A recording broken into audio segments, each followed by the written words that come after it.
Milli Hidrometeorologiya Xidmətinin məlumatına görə yaxın günlər ərzində ölkə ərazisində hava şəraitinin fasilələrlə yağıntılı keçəcəyi, yağışın ayrı-ayrı yerlərdə leysan xarakterli güclü olacağı, dağ çaylarından sel və daşqın keçəcəyi, şimşək çaxacağı, bir sıra ərazilərdə güclü külək əsəcəyi proqnozlaşdırılır. Pancomi TV xəbər verir ki, qeyd olunanları nəzərə alaraq Fövqəladə Hallar Nazirliyi əhaliyə müraciət edərək müvafiq təhlükəsizlik qaydalarına riayət etməyə çağırır.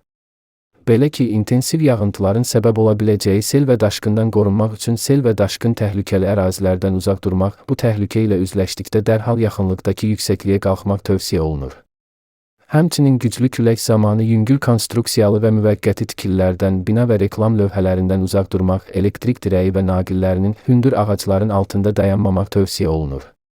Güclü küləyin baş verən yanğınların söndürülməsi ilə əlaqədar yaratdığı çətinlikləri nəzərə alaraq, küləkli hava şəraitində yanğın təhlükəsizliyi qaydalarına xüsusilə ciddi riayət edilməlidir.